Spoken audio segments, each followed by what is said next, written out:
Good morning. This is Pastor Marvin Osborne with First Baptist Church of Birmingham, Ohio.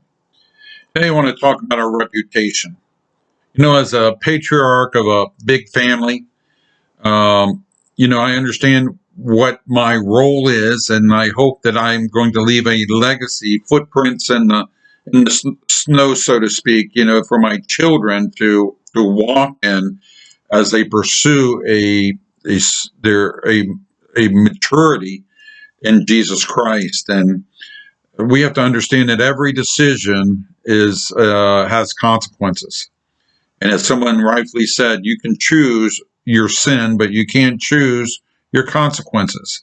And our consequences may far outlast our time on this earth. Our reputation may far outlast us. It says here in Proverbs chapter 22, verse 1, it says, "A good name is to be chosen rather than riches, loving favor rather than silver and gold." A good name, our testimony, our reputation, what we leave behind, how people think of us when our name is brought up. Is that a person of integrity? Is that a person you can trust? Is that a person who deceives, who cuts corners, who will hurt you or stab you in the back, who gossips, who destroys?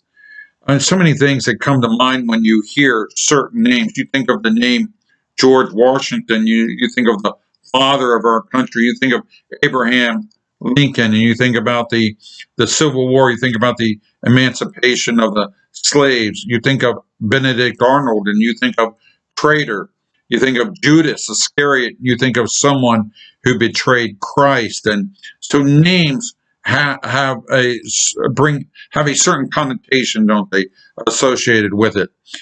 When names are brought up, they either bring up great feelings, great confidence, or maybe great fear.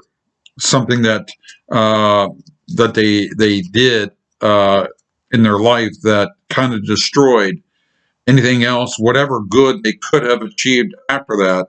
It's done because their name is already associated with that action. I pray that that's not true of me. I pray that my walk has been consistent. My talk has been consistent.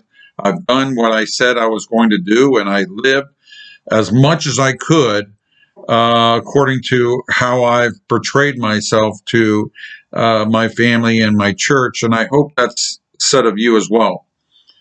I remember the great old preacher who he was well in his 80s, maybe early 90s. And someone asked him what his greatest fear was. And his greatest fear at that late stage, he had served God all those decades. He said his greatest fear was doing something now that would ruin everything that he had already achieved, everything that he had already done, because he knew that one sin could ruin it all. He could fall morally, and people would begin to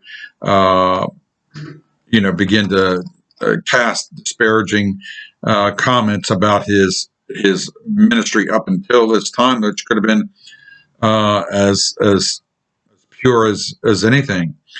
But we're all known by maybe our weakest times in our life if we're not careful. And so it says here, a good name is to be chosen rather than riches. What's it saying here? A someone who understands the repercussions of our actions. We need to make sure that we're not going to cut corners to get what we think we deserve. I'm not going to cheat the IRS. I'm not going to steal from the church offering. I'm not going to cheat somebody out of this in this business deal. It's not personal. It's only business, and all this other stuff that kind of people say to justify their actions. He's saying our name is more valuable. Our reputation is more valuable than anything else. I think that's something to think about. That's something to think about. Maybe you're skirting around things. Maybe you're caught up in a relationship that needs to stop right now. You're in a business deal that could potentially hurt your your testimony for Christ. You need to get out of that right now. There are worse things in life than dying, and there's worse things in life than being poor. And one of those is simply having a bad reputation. People saying, I wouldn't go to that man's church. I wouldn't go to a church that guy goes to, because you've ruined your reputation in the community. Let that not be said of you, and certainly I pray that it's not said of me. And let us continue to put footprints in the snow.